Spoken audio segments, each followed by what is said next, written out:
Welcome everybody. It is Crypto Moose, and we're gonna get loose.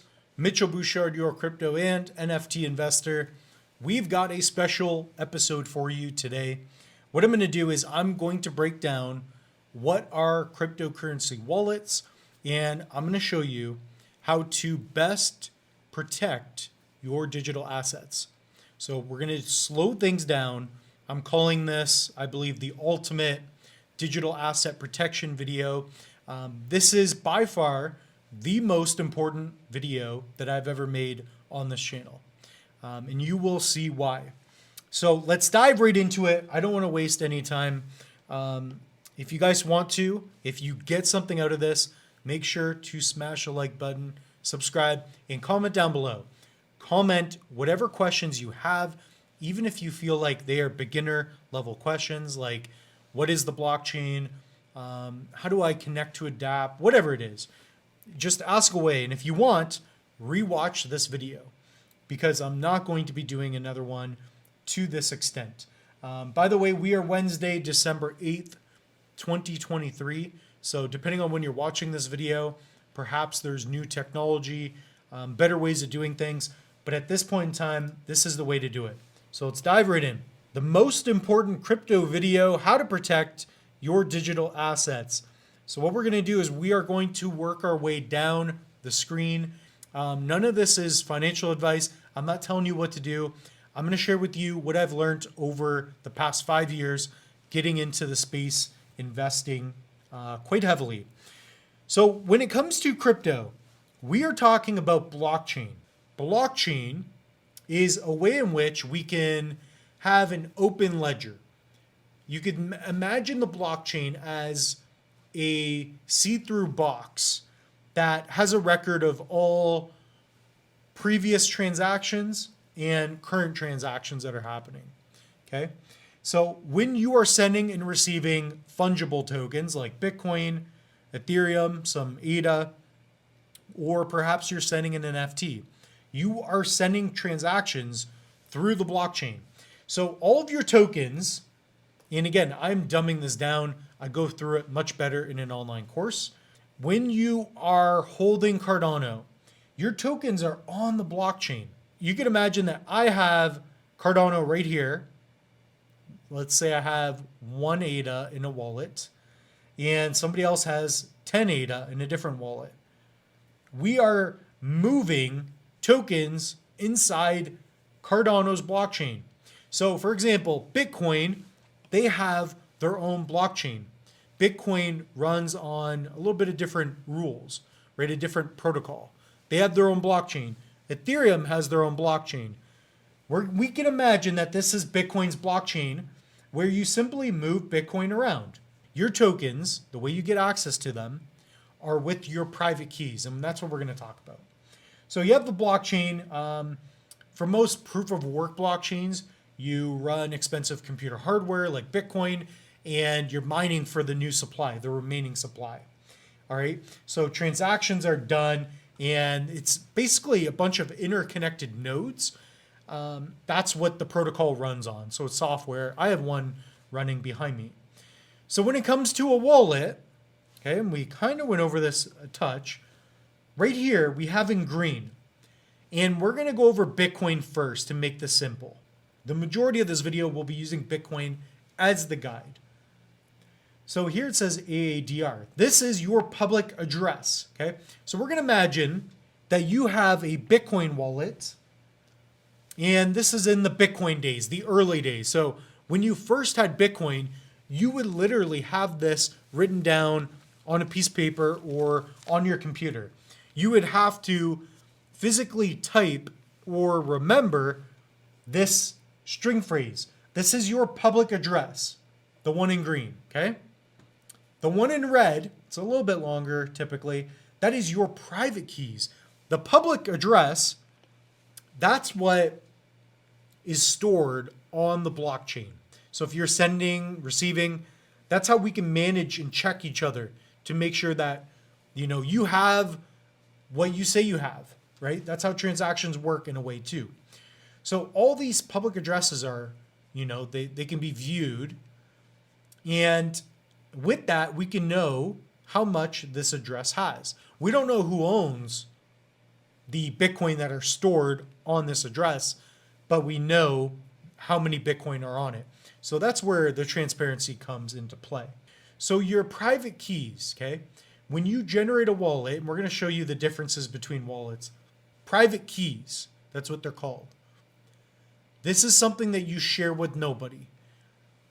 The private keys is what allows someone to move funds from that wallet. Let's say that you create a Bitcoin wallet. You're going to have a public address right here in green, and you're also going to have a private key. That's typically stored on the wallet, okay, through software. If you're using an online exchange, we'll go over that. They hold this for you, but we want to do a non-custodial. We'll talk about that in this video.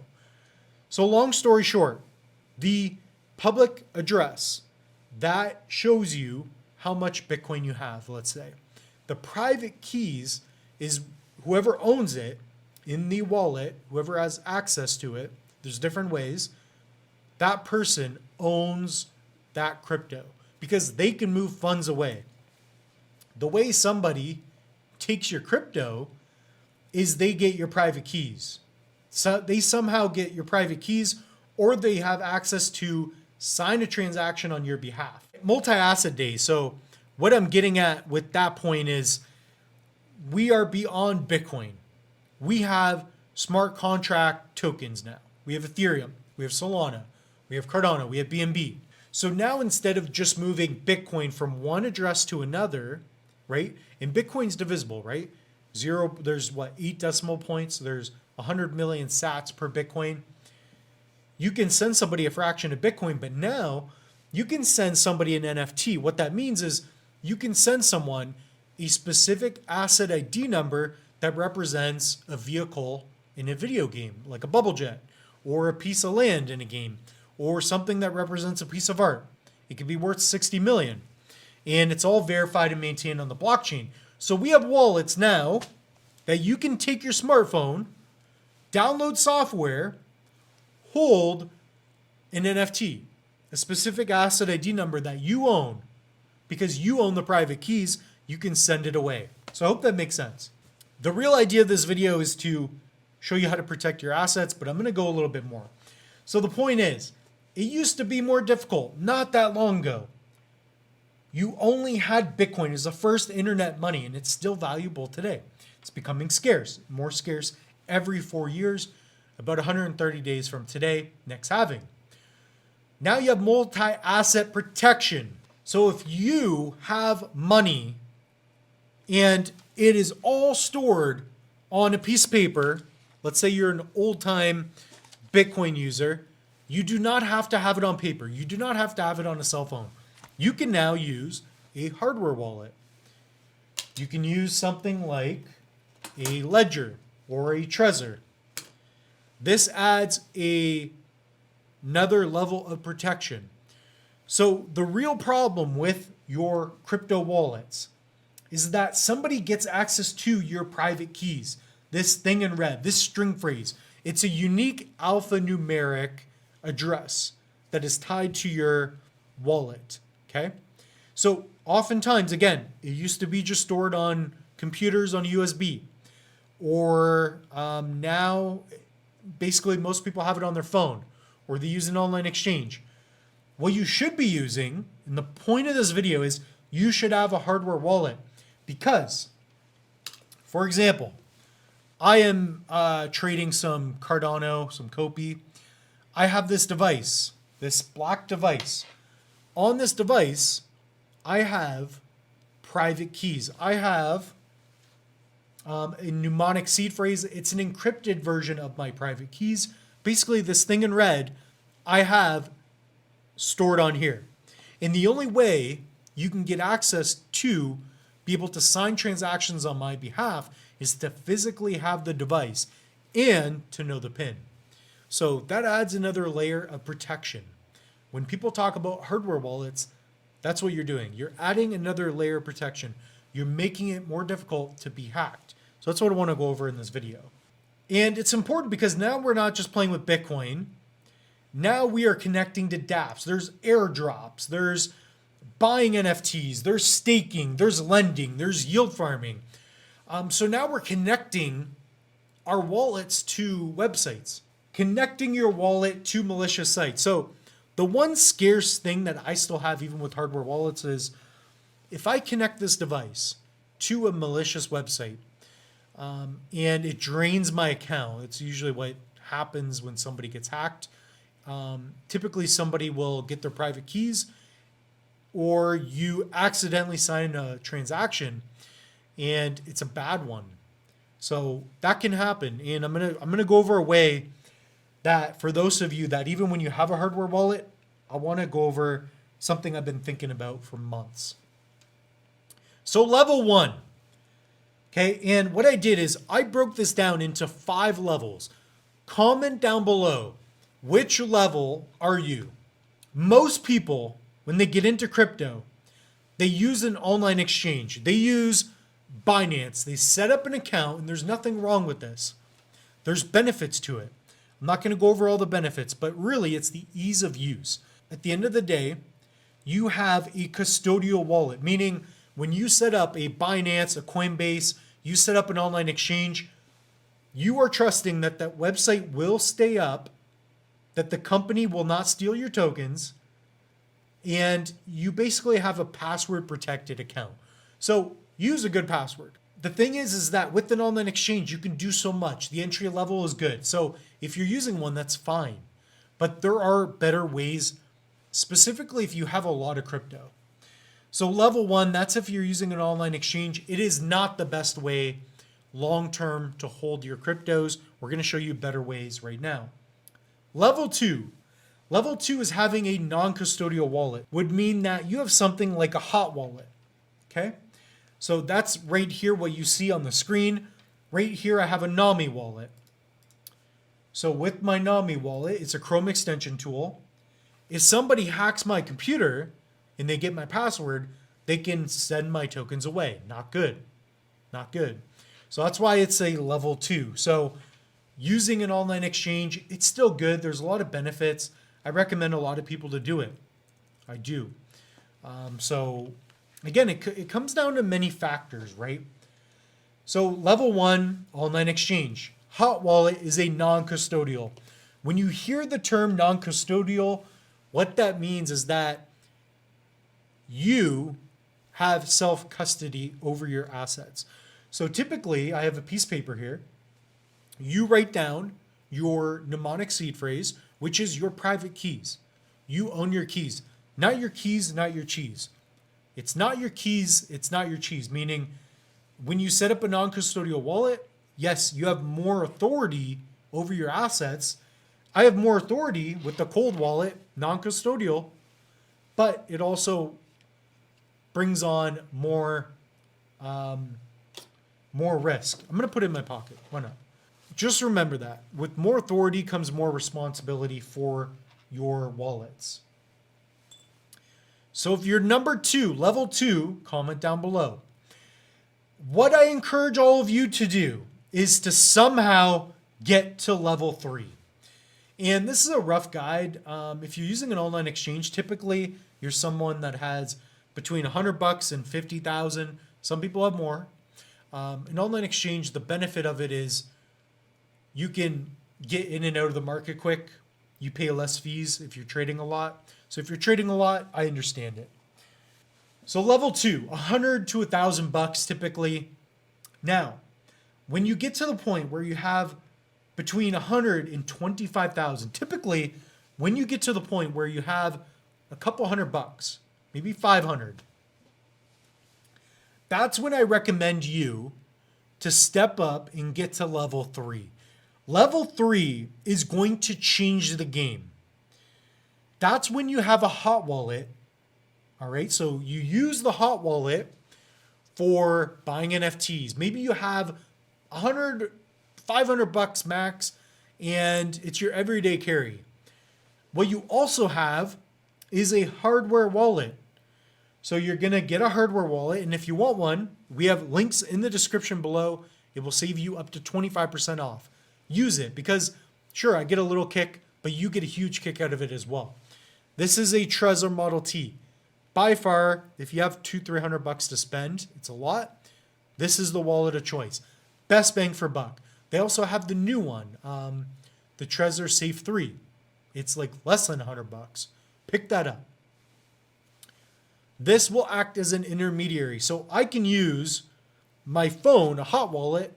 Maybe I have $100 on here, and then I keep 10 grand on this.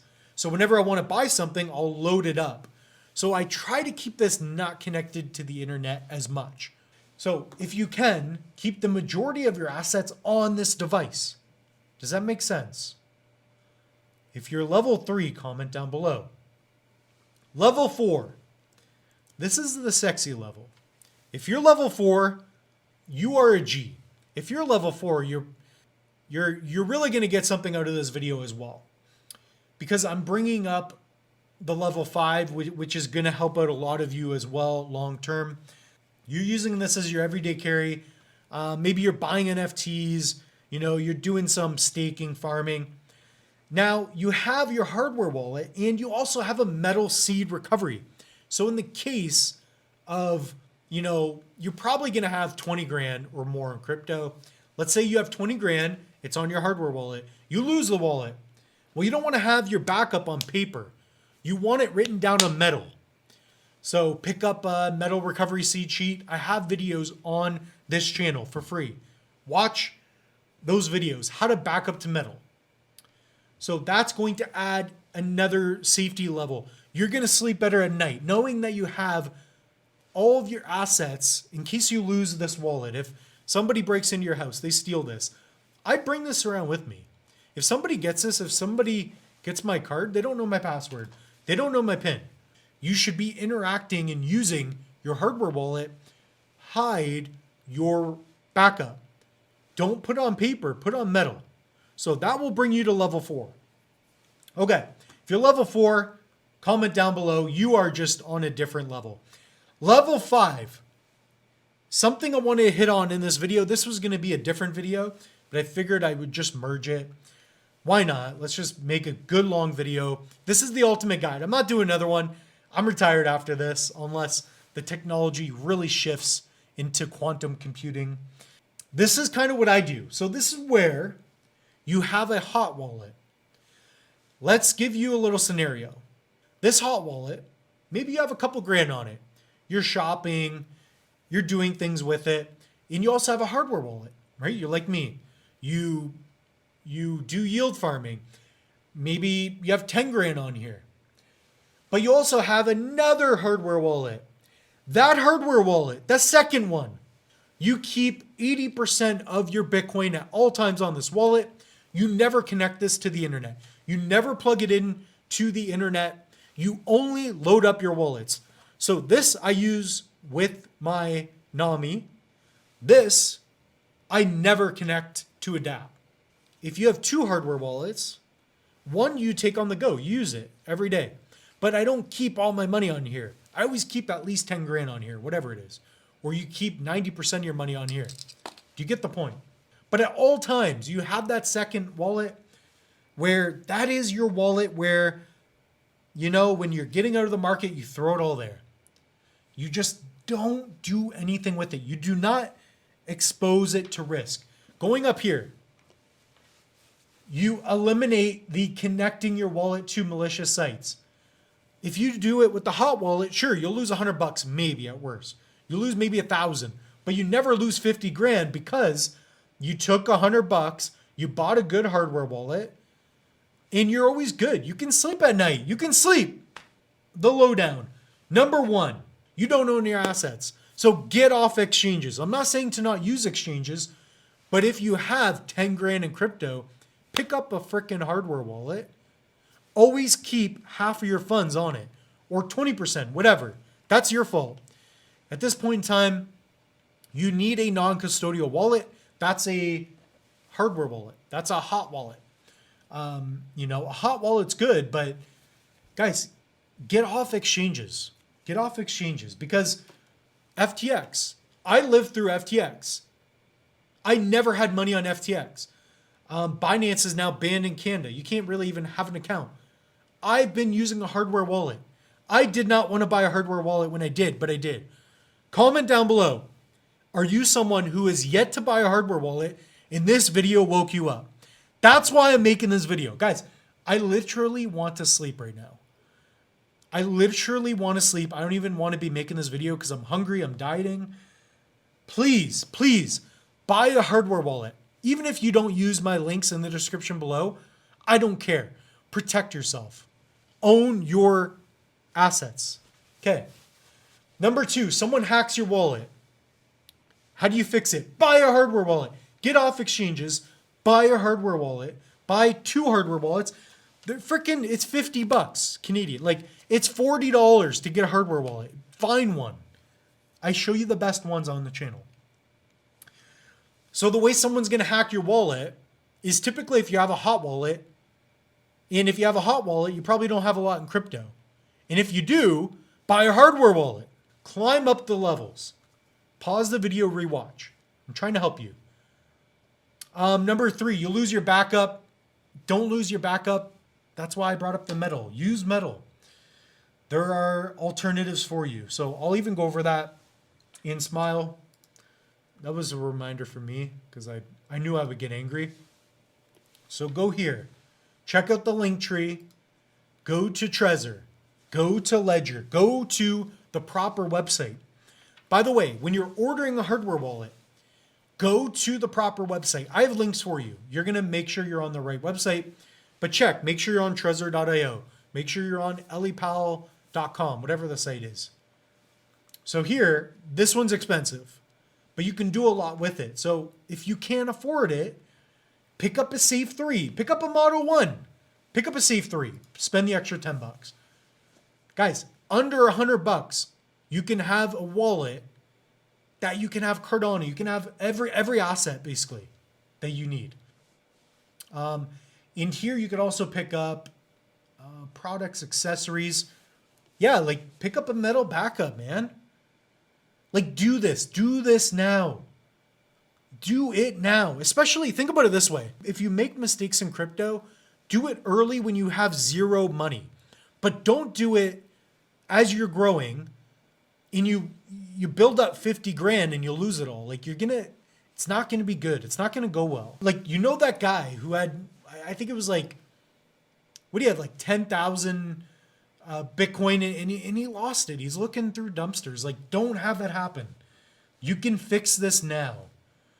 All right, that's all I'm gonna do. Check out my link tree. Get in the Discord. I also have a Crypto Moose NFT coming out. It might be out now, depending on when you're watching this. So, yeah, definitely check it out. So with that being said, everybody, the moose is loose. I am serious. I went over the basics to the best of my abilities for a quick video. We're at just over a half hour. Please protect your assets. That's why I made this video. And have a good day.